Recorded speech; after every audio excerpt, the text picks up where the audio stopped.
भारतीय स्वातंत्र्य संग्रामात महत्त्वाची भूमिका बजावणारे स्वातंत्र्य सैनिक, विचारवंत आणि समाजवादी विचारांचे प्रणेते असलेले डॉक्टर राम मनोहर लोहिया तसेच फुले, शाहू, आंबेडकर यांच्या विचारांचा जागर घालणारे, त्यांच्याच पदचिन्हांवर मार्गक्रमण करत असणारे, कोल्हापुरातील चळवळीमधील एक अग्रगण्य आणि आदराने नतमस्तक होऊन चरणस्पर्श करावेसे वाटणारे नाव म्हणजेच साथी व्यंकप्पा भोसले हे होय. झोपडपट्टी परिषदेमध्ये एस.एम. जोशी म्हणाले होते की गोरगरिबांच्या हक्कांच्या प्रश्नासाठी, न्याय हक्कांसाठी, सातत्याने समाज बदलासाठी कार्य करणाऱ्या कार्यकर्त्यांची मला गरज आहे. या त्यांच्या शब्दांची प्रचिती देणारे, अतिशय खडतर परिस्थितीवर मात करून येणाऱ्या हरेक संकटाला, दुःखाला छाती ठोकून सामोरं जात ज्या समाजाला कोणी किंमत देत नव्हते, अशा समाजात आपली आणि आपल्या समाजाची दखल घ्यावयास भाग पाडणारा लढवय्या व्यक्ती म्हणजेच आपले सर्वांचे लाडके दादा.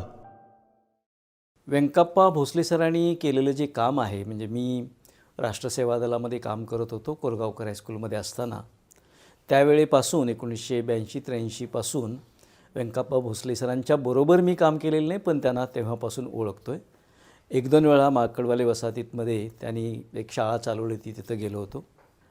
ज्या लोकांना कोणतीच आयडेंटिटी नाही, जगण्याची हमी नाही, जगण्याची सुरक्षा नाही, स्वतःचं गाव नाही, स्वतःची जागा नाही, अशा माणसांना अस्मिता आणि त्यांचा स्वाभिमान जगवण्याचं काम आणि त्यांच्यासाठी काही चांगलं करण्याचं काम भोसले सरांनी केलेलं आहे आणि ते रस्त्यात उतरून केलेलं आहे.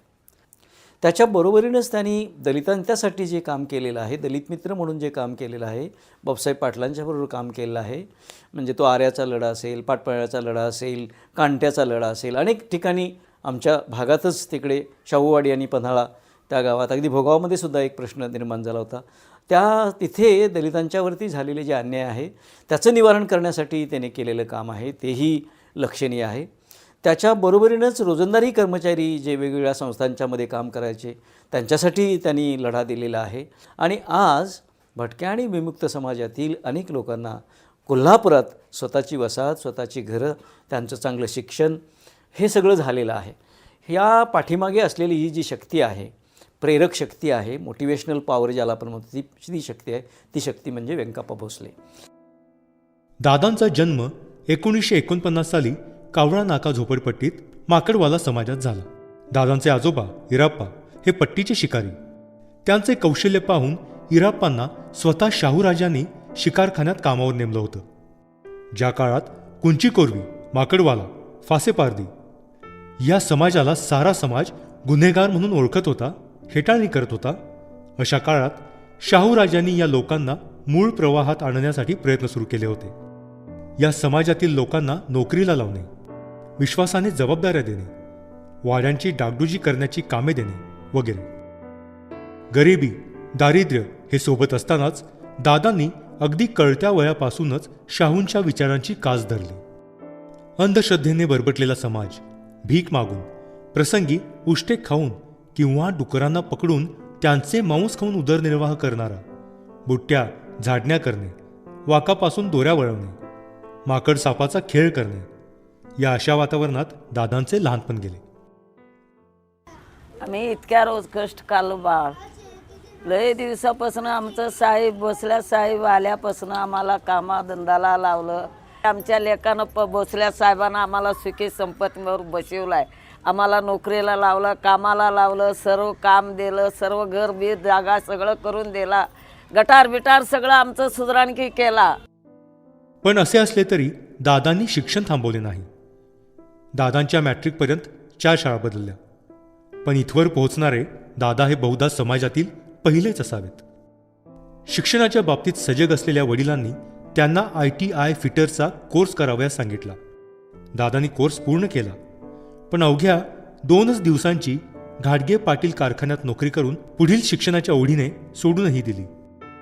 समाजवादी पक्षात काम करत असताना आणि माध्यमिक शिक्षण घेत असताना त्यांचा संबंध समाजवादी नेते बापूसाहेब पाटील आणि रवींद्र सबनीस यांच्याशी आला. बापूसाहेबांनी दादांमधील चुणूक हेरली आणि त्यांना गांधीजींची आत्मकथा डॉक्टर राम मनोहर लोही यांचे साहित्य, साने गुरुजींचे श्यामची आई आणि आंबेडकरांचे साहित्य वाचावयास दिले. श्री व्यंकप्पा भोसले हे भटक्या कुंची कोरवी समाजातील आहेत. त्यांचे आजोबा हे आमच्या वाड्यावर चाकरी करत होते. व्यंकप्पांचे वडील सुनकप्पा हेही आमच्याकडे कामाला होते. व्यंकप्पा भोसले हे गेली 55 वर्षे कोल्हापूरच्या सामाजिक चळवळीत कार्यरत आहेत. ते एक धडाडीचे व हाडाचे कार्यकर्ते आहेत. समाजाला अशा पुरोगामी, परिवर्तनवादी, समाजवादी, निष्कलंक कार्यकर्त्यांची गरज अत्यंत जरुरीची आहे. अनेक चळवळीच्या व आंदोलनाच्या माध्यमातून आपली नोकरी सांभाळत व समाजाचे वृत्त अखंडपणे सुरू ठेवले आहे. तसेच व्यंकप्पा भोसले यांनी सोनतळी येथे भटक्या विमुक्त समाजातील मुलांसाठी एक चांगली सुसज्ज व सुखसोयीच्या दृष्टिकोनातून युक्त आश्रमशाळा चालवली आहे. मी या आश्रमशाळेला अनेकदा भेटी दिल्या आहेत आणि तेथील वातावरण आनंदी व प्रसन्न अशा प्रकारचे आहे. व्यंकप्पा भोसले खरे शाहू महाराजांच्या विचाराचे कार्यकर्ते आहेत. त्यांना आत्ताच 75 वर्षे पूर्ण होत आहेत. त्यांच्या अमृत महोत्सव समारंभास माझ्या हार्दिक शुभेच्छा.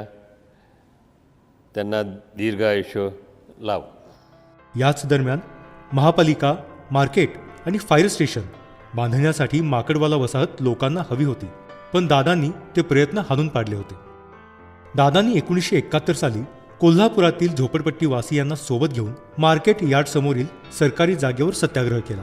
यावेळी त्यांना तुरुंगवासही भोगावा लागला. पुढे त्याच सालात बापूसाहेब पाटील यांनी कोल्हापूर ते सांगली पायी मोर्चा आणि कोल्हापूर ते मुंबई सायकलने जाती तोडा नाती जोडा यासाठी समता मोर्चाचे आयोजन केले. या मोर्चांमध्ये दादा मोठ्या उत्साहाने सहभागी झाले होते.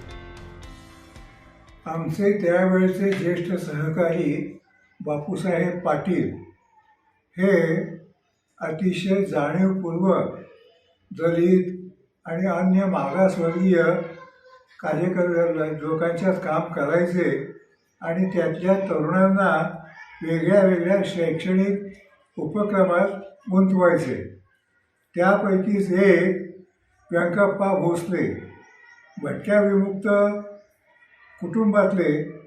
त्यांनी शिक्षण घेतलं, पण असं मानलं की आपल्यापेक्षा आपल्या अन्य बांधवांची स्थिती जास्त वाईट आहे, तेव्हा आपण त्यांच्यासाठी काहीतरी केलं पाहिजे. तशी नोकरी ते सांभाळत होते काही दिवस, पण मुख्यतः त्यांनी आपल्यासारख्या भटक्या विमुक्त जातीतल्या विद्यार्थ्यांच्यासाठी वसतिगृह सुरू केलं आणि ते अतिशय चांगल्या प्रकारे चालवलं. लोकांच्याकडून देणग्या जमा करायच्या, हिशोब चोख ठेवायचा, मुलांना चांगलं खायला मिळेल असं बघायचं, त्यांना व्यायामाचे आणि अभ्यासाची शिस्त लावायची, असं सगळ्या चौफेर दृष्टीने व्यंकप्पा काम करत आलेले आहेत. त्यांचा आता 75वा वाढदिवस होत आहे. खूप आनंद होतोय आमच्यासारख्यांना. माझ्या त्यांना मनपूर्वक शुभेच्छा. याच दरम्यान अर्थात 1972 सालात दादांवर आणखी एका मोठ्या नेत्याच्या विचारांची भुरळ पडली आणि ते नेते म्हणजेच कामगार नेते जॉर्ज फर्नांडिस हे होय. या मोर्चाच्या काळात दादांना त्यांचा खूप निकटचा सहवास लाभला. साल 1971-72 दादा श्री अविनाश आडके आणि श्री नामदेव जाधव यांच्या प्रयत्नातून कोल्हापूर नगरपालिकेत वसुली विभागात रुजू झाले आणि दादांच्या प्रयत्नातूनच पुढे 50 ते 60 समाजातील तरुणांना नगरपालिकेत नोकरी मिळाली.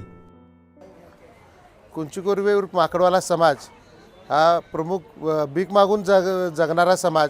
या समाजाला अशिक्षितपणामुळं समाजात काय करायचं हे समजत नव्हते. ते दादांच्या मार्गदर्शनामुळं दादांनी समाजातल्या बहुतेक भरपूर तरुणांना महापालिकेच्या नोकरीत लावलेत. समाजाचं जे पूर्वी भीक मागून जगत होते त्यांना नोकरी लावल्यामुळं समाजामध्ये आमूलाग्र बदल झाला.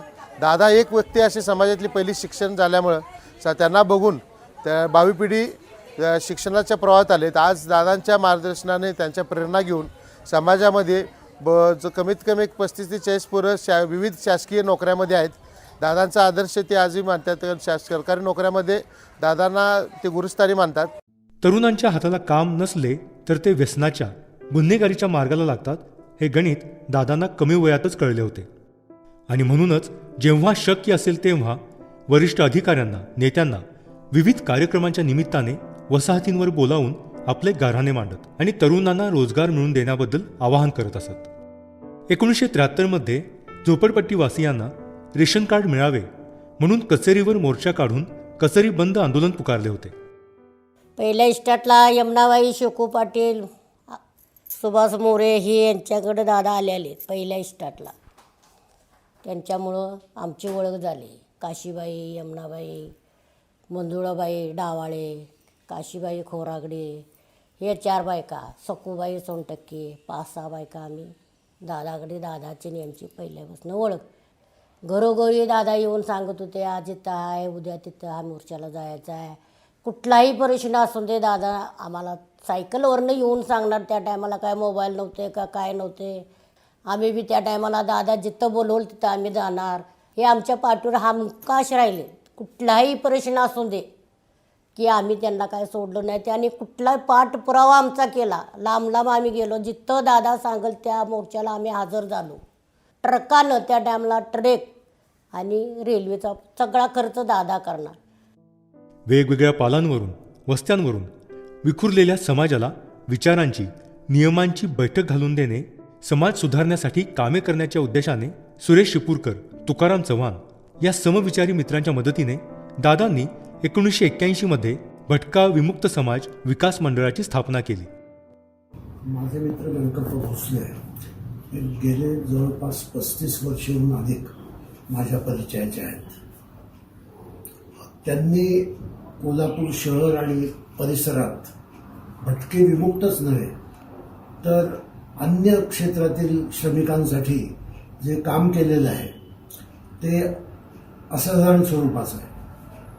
आणि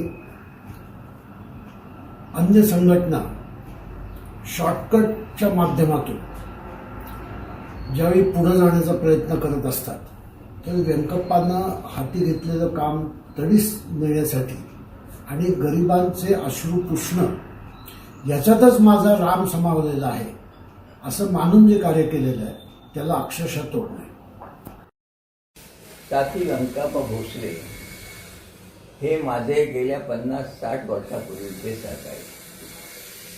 ते कोल्हापूर महानगरपालिकेच्या वाहतूक शाखेत नोकरीला होते आणि आम्ही समाजवादी पक्षामध्ये काम करत होतो.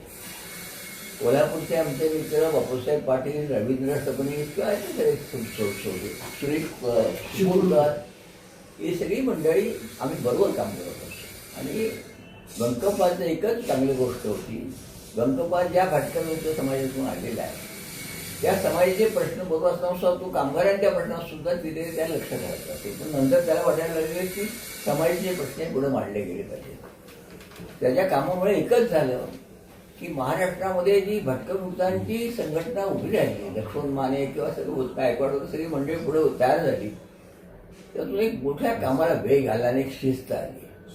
आता व्यंकप्पांचं गेल्या काही वर्षात मला माझं वय आणि लक्षात घेणे हे होत नाही, पण त्यांनी काढलेली संस्था आहे कोटवाडीला, त्यांनी चालवलेलं वसतिगृह, तिथं ते मुलांना ज्या मायेने तो वागवतो तिथं भटकमुक्तांचं वसतिगृह चालवणं ही गोष्ट अवघड आहे. सुट्टीमध्ये सुद्धा त्या मुलांना आईबाप मिळू शकत नाही. अशा ठिकाणी हा आईच्या मायाने जे काम करतो त्या कामाला खरं माझ्यासाठी त्याला सलाम आहे. मला या निमित्तानं त्याच्याबद्दल 2 शब्द बोलायची संधी मिळाली, मला फार बरं वाटतंय. धन्यवाद. जिंदाबाद. निव्वळ एकाच समाजासाठी काम न करता सर्व भटक्या विमुक्त समाजांसाठी काम करणे हा विचार आणि उद्देश यामागे होता. या मंडळातर्फे वसाहतींमध्ये जाऊन अंधश्रद्धा निर्मूलन, बालवाडी, व्यायामशाळा उभ्या करणे, महिलांसाठी शिलाई प्रशिक्षण, आरोग्यविषयक जनजागरण ही कामे मुख्यत्वे करून पूर्ण करण्यात आली. यानंतरच्या काही वर्षातच दादांनी भटक्या विमुक्तांचा मेळावा घेऊन डोंबारी आणि समाजातील वेश्यांचे पुनर्वसन करण्याची मागणी केली. विशेषतः कोल्हापूर जिल्ह्यामध्ये जे काय थोडंफार समाजवादी विचाराचं काम चालायचं, त्याच्यामध्ये जी प्रमुख मंडळी होती, बापूसाहेब पाटील, रवींद्र सबनीस, आणखीन अशी जी काय मंडळी होती, निष्ठावंत विचारवंत होते, त्याच्यापैकी व्यंकाप्पाजी मला एक त्यांच्यामध्ये दिसत होते. समाजाच्या बद्दल चळवळ करता येते. समाजाला काहीतरी मिळावं, राहायला जागा मिळावी, अमकं मिळावं, तमकं मिळालं, थोडीशी मदत मिळावी, असे अनेक लोक करतात. तर हा समाज पुढं गेला पाहिजे. आणि आत्ता जो देशातला समाज आहे, अनेक जे समाज आहेत, त्या समाजापैकी एक प्रमुख समाज म्हणून याला मान्यता मिळाली पाहिजे. यासाठी व्यंकप्पाजींनी सर्वस्व पणाला लावलं. काम करत असताना अनेक लोक काम करतात, पण काम करत असताना पाहिजे, मला ते पद पाहिजे. पदाकडं अनेक लोकांचा कल असतो. मी त्यांना कधी पाहिलं नाही, मला अमकं पद पाहिजे, मला तमकं पद पाहिजे. अशी माणसं फार कमी असतात आणि अशी व्यक्ती मिळाल्याने आम्हाला बघायला मिळाली. आणि म्हणून आज समाजामध्ये थोडंफार मला माहीत आहे की एक माणूससुद्धा चुकीच्या माणसापेक्षा एक बरोबर असला मनुष्य समाजाला पूरक असतो. अशा व्यक्तीपैकी म्हणजे एक पणाला हे आपले व्यंकप्पा भोसले आहेत. 1973 साली कोल्हापूर महापालिकेत सफाई कर्मचाऱ्यांनी संप केला आणि नेत्यांच्या हेकेखोरपणामुळे संप चिघळला. हा संप इतका चिघळला की गावात आरोग्याच्या समस्या निर्माण झाल्या. तेव्हा माननीय आयुक्त कपूर साहेब यांनी दादांकडे संप मिटविण्यासाठी विनंती केली. दादांनी त्यांच्या विनंतीचा मान राखत अनेक बेरोजगार तरुणांची फळी तयार केली आणि त्यांना कायम नोकरी देण्याच्या अटीवर महापालिकेला सहकार्य केले व संप मिटविला. यानंतर 1986 सालापर्यंत दादांनी अनेक तरुणांना कचेरीत, नगरपालिकेत तर कामाला लावलेच, शिवाय काहींना बस चालक वाहक म्हणूनही रोजगार मिळवून दिला. स्वतःपेक्षाही समाजाचा विचार करणारा असा नेता दुर्मिळच म्हणावा लागेल. गेली 75 वर्षामध्ये जवळजवळ 50-55 वर्षे दादांनी सामाजिक कार्य यामध्ये आपले जीवन पूर्णपणे वाहून घेतलेलं आहे. कुटुंबाचा जर विचार मी एक थोरला मुलगा म्हणून, एक मोठा मुलगा म्हणून जर मी त्यांच्याकडे आज बघितलं, आज मी जे घडलो, आज जे मी आहे, त्याला फक्त तेच कारणीभूत आहेत. त्यांचे विचार आणि त्यांचे संस्कारच कारणीभूत आहेत. त्यांच्या छत्रछायेखाली, त्यांच्या सावलीखालीच मी वाढलो. माझ्या संपूर्ण कुटुंबामध्ये आज दादांचं एक मोठं स्थान आहे आणि आमचं एक आधारस्तंभ आहे. आणि त्यांच्यात फुले शाहू आंबेडकर विचाराचा जो आज पगडा माझ्यावर आणि जो संस्कार झालेला आहे, चळवळीचा संस्कार झालेला आहे, तो फक्त दादांच्यामुळेच झालेला आम्हाला दिसून येतो आहे. याशिवाय जर सांगायचं असेल तर आज जे माझ्या ज्या कुंचुकोरी समाजातली जी मुलं आज थोडीफार वेगवेगळ्या क्षेत्रामध्ये आपले करिअर गेले, त्या सर्वांचे प्रेरणास्थानसुद्धा आदरणीय दादाच आहेत. आणि या आजही आम्हाला दादा हे अत्यंत एक दीपस्तंभ वाढतो आम्हाला. आणि त्याप्रमाणे ते आजही फक्त मला आणि माझ्या कुटुंबियांनाच नव्हे, माझ्या अख्ख्या भटक्यामुख समाजाला हे आज दीपस्तंभ म्हणून आहेत, एक आदर्श आहेत, एक प्रेरणास्थान आहे. दादांची खरी जी जीवनवाहिनी ही चळवळ आहे. चळवळीच खऱ्या अर्थाने त्यांच्यामध्ये भिनलेलं आहे, म्हणजे रक्त धामी नाही तसं, ही चळवळ त्यांच्या रक्तामध्ये भिनलेलं आहे. आणि चळवळीशिवाय ते राहू शकत नाही. चळवळीच ही त्यांच्यासाठी अंतिम गोष्ट आहे. मला अभिमान आहे, मी घरी बोलत असताना आमची ही कुंचकुरी कैकाडी जमात, आम्ही एक द्रविडन तमिळची एक बोलीभाषा आहे माझी. आणि घरात मी कसं आता सर्व समाजातले कार्यकर्ते, सहकारी सगळे त्यांना दादा या नावाने संबोधतात. मी मात्र घरी माझ्या भाषेमध्ये आवा असं म्हणतो आहे. आणि आवाचं हे प्रचंड मोठं, आणि त्या आवाचा मला प्रचंड अभिमान आहे, गर्व आहे की आम्हाला असा एक वडील मिळाला, एक वडिलांच्या रूपानं कार्यकर्ता मिळाला, समाजाला एक वंचित समाजाला एक नेता मिळाला आणि समाजाला अत्यंत गरज आहे अशा व्यक्तिमत्वांची. महाराष्ट्र कर्नाटक सीमावाद हा तसा काही नवा नाही, पण 1973 सालात सीमा प्रश्नावरून कोल्हापुरातील विचारी मळा इथे काही कानडी भाषिक लोकांच्या झोपड्या पेटवून देण्यात आल्या होत्या. तेव्हा दादांनी पुढाकार घेऊन पुढचा अनर्थ टाळण्यासाठी तरुणांना एकजूट केले. सन 1977-78 मध्ये दादांनी आपल्या सहकाऱ्यांच्या मदतीने झोपडपट्टी संघाची स्थापना केली. जनता पार्टीचे भाई वैद्य जे त्या काळचे गृहराज्यमंत्री होते, त्यांच्या प्रमुख उपस्थितीत झोपडपट्टी परिषदेचे यशस्वी आयोजनही केले होते. नोकरीत असतानाही दादांनी आपले समाजसेवेचे व्रत अखंडपणे जोपासले. विखुरलेला असंघटित समाजाला एकत्र आणण्याच्या हेतूने त्या काळच्या महाराष्ट्रातील भटक्या विमुक्त समाजातील नेत्यांनी 1987 साली भटक्या विमुक्त लोकांच्या शोधासाठी लातूर ते मुंबई शोधयात्रा काढली आणि यामध्ये दादांचा सहभाग खूप महत्त्वाचा होता. याच शोधयात्रेचा पुढचा भाग म्हणून संपूर्ण समाजाचे संघटन करण्याच्या हेतूने एका परिषदेचे आयोजन केले होते, ज्यामध्ये दादांनी कर्नाटक, आंध्र प्रदेश आणि महाराष्ट्रातील कुंची कोरवी समाजाला एकत्र आणले. या परिषदेत बायको विकणे, द्विभार्या पद्धत बंद व्हावी यासाठी ठराव संमत केले गेले. 3 फेब्रुवारी 2024 रोजी व्यंकप्पा भोसले यांनी वयाच्या 75रीत प्रवेश केला. त्यांचं सार्वजनिक आयुष्य 50 वर्षांच्या पेक्षा अधिक आहे आणि त्यांना मी मागच्या साधारणतः 15 वर्षांच्या पासून ओळखतोय. आमच्या भेटीगाठी तशा कमी झाल्या, फोनही कमी झाले. मात्र प्रधान सर आणि डॉक्टर दाभोलकर या दोघांच्याकडून कोल्हापूर जिल्ह्यात अत्यंत सचोटीने, निष्ठेने आणि खूप सातत्याने काम करणारा एक कार्यकर्ता, अशी ओळख व्यंकप्पा यांची मला कायम होत राहिली. भटके विमुक्त यांच्यासाठी जरी त्यांनी प्रामुख्याने काम केलं असलं तरीही तळागाळातील किंवा वंचित समूहासाठी त्यांनी अनेक प्रकारच्या छोट्या मोठ्या चळवळीत सहभाग तरी घेतलाय किंवा स्वतः पुढाकार घेऊन काही प्रश्न अजेंड्यावर आणलेत. भटक्या विमुक्तांचं या देशातलं प्रमाण हे साधारणतः 6 कोटी म्हणजे 6 ते 7% याच्या आसपास ते जातं. महाराष्ट्रामध्येही अर्ध्या कोटीपेक्षा अधिक लोकसंख्या आहे आणि भटक्या विमुक्तांच्या बाबत बाकीच्या सोयी सुविधा तर सोडाच, नागरिक म्हणून जगण्यासाठीच्या किमान त्यांच्या ओळखीचा पुरावा इथपासूनच सुरुवात होते. जेव्हा ओळखीचाच पुरावा नाही तेव्हा बाकीच्या सर्व सुविधा यापासून तो समाज किती वंचित असेल याची आपण कल्पना करू शकतो.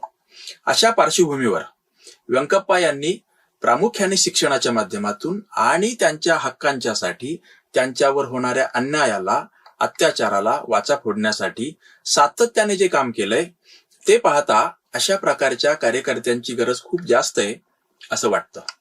माध्यमामध्ये काम करत असताना तर याची गरज खूप लक्षात येते की लिहिणारे आणि बोलणारे लोक खूप मोठ्या प्रमाणात आहेत, परंतु तंबू ठोकून तळागाळामध्ये राहून त्या लोकांना वर आणण्यासाठी प्रयत्न करणं हे खूप महत्वाचं आहे. आणि व्यंकप्पा यांचं कोल्हापूर जिल्ह्यातलं आणि त्या निमित्ताने एकूणच पुरोगामी चळवळीतलं, समाजवादी चळवळीतलं योगदान मला खूप महत्वाचं वाटतं. वयाच्या अवघ्या 55व्या वर्षी सरकारी नोकरीला रामराम करून त्यांनी समाज आणि समाजसेवेला वाहून घेतले.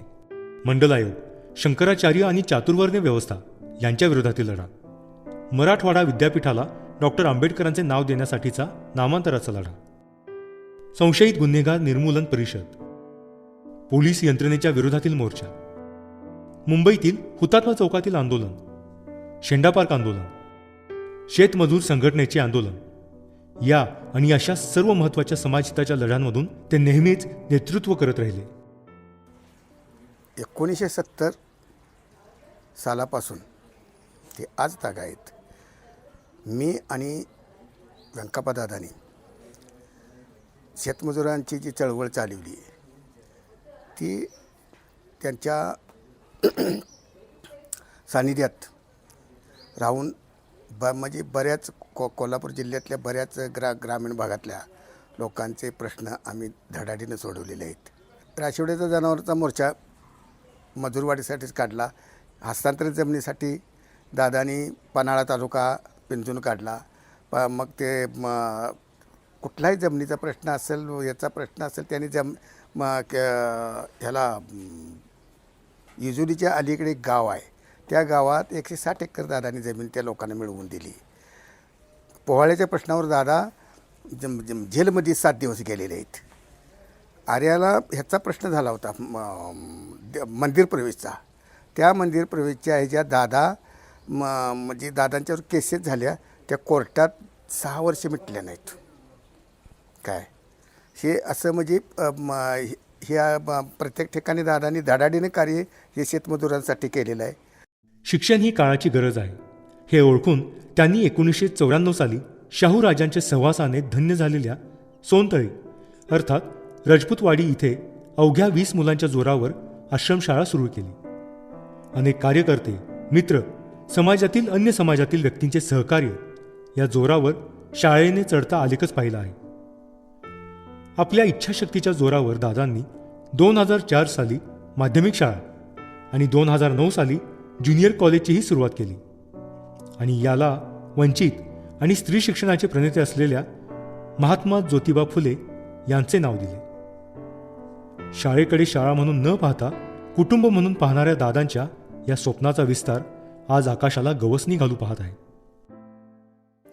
समाजामध्ये अशिक्षितपणा भयंकर, अक्षरशः निरक्षर, कोणी काही म्हणावं, काही समजत नाही, काय नाही, अशी परिस्थिती असल्यामुळं शिक्षणाचा कुठेतरी आपण याला जोड दिली पाहिजे या दृष्टिकोन त्यांनी विचार केला आणि विचार करून त्याप्रमाणे एक बालवाडी पहिल्यांदा काढली. नंतर त्यांनी थोडी 1-2 खोल्यामध्ये